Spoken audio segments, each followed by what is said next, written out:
Noël au pays.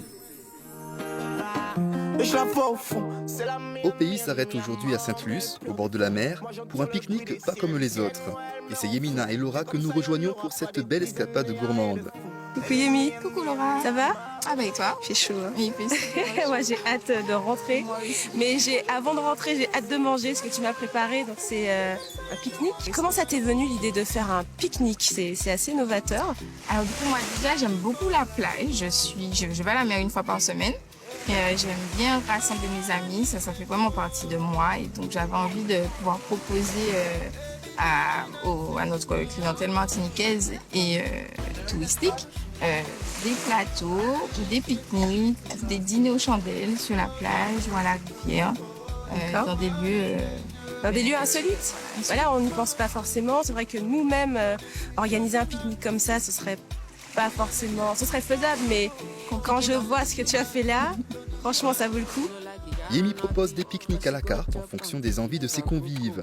Pour Laura, elle a préparé un pique-nique avec des mini Mont Blanc, des gâteaux coco, des macarons antillais, l'incontournable pain au beurre chocolat pour le côté sucré. Pour le salé, on retrouvera des burgers de bananes plantain au jambon de Noël, des mini boquites, friands au lambi, mais aussi du TPI, basilic, citronnelle, thym et plein d'autres saveurs pour assouvir vos palais. Je sais que tu es aussi l'organisatrice, la créatrice du concept Forme fait lumière. Ouais. C'est quoi le but de Forme fait lumière? Alors le but de Forme fait lumière, c'est vraiment de rassembler au maximum les femmes, d'essayer de créer une dynamique d'entraide, de partage, que ce soit d'expérience ou dans la vie de tous les jours. Et aussi même mettre en valeur nos femmes martiniquaises, qu'elles soient entrepreneurs ou des femmes tout simplement dans leur vie de tous les jours. Montrer aux femmes antillaises qu'elles ont énormément d'atouts en elles et qu'elles peuvent faire énormément de choses. Donc de ne pas hésiter, d'explorer le monde. Est-ce que ça signifie que toi, en tant que femme entrepreneur, tu as rencontré des barrières et du coup, c'est de là que t'es venue ton idée de mettre la femme en valeur?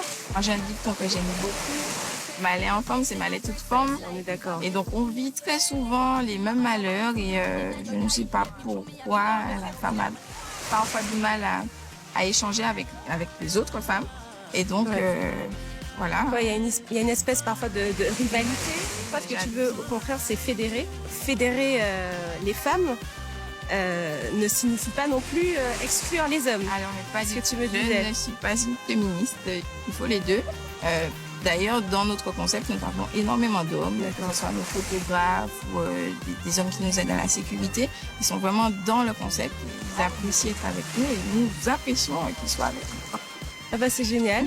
Je crois qu'il est temps de manger. Exactement.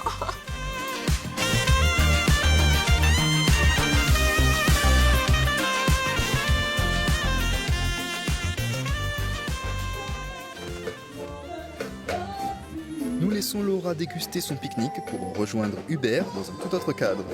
En effet, nous retrouvons Jefferson, l'un des leaders du groupe Troubadour, car il n'y a pas de Noël sans chanter Noël.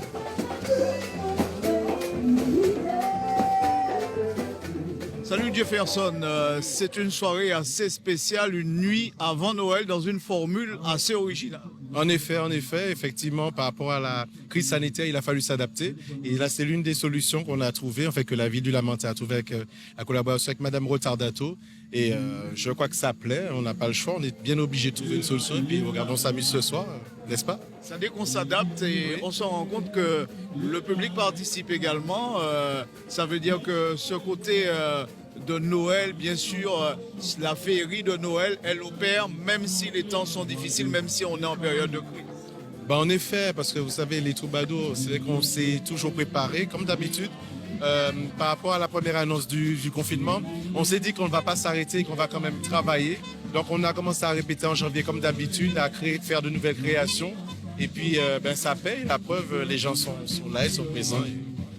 C'est un plaisir d'échanger. Et puis la magie de Noël, malgré le confinement, elle passe.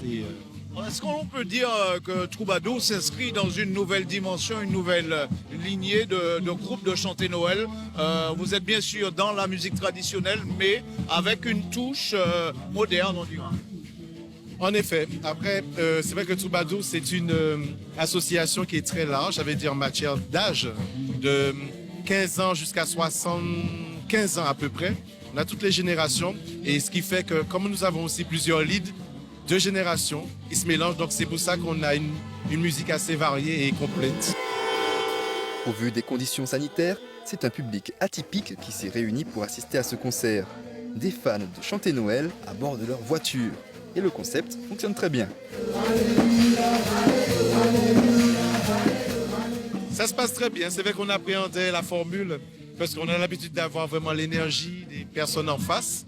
Et puis bon, ça se passe très bien avec Roro qui est en train de chanter en ce moment. On a Michel Sauvage aussi qui sera là dans pas longtemps. Et c'est vrai que ce sont des artistes avec qui on a l'habitude de collaborer pour les ouvertures des troubadours. Et puis c'est tout naturellement que je les ai invités pour participer avec nous à cette belle soirée.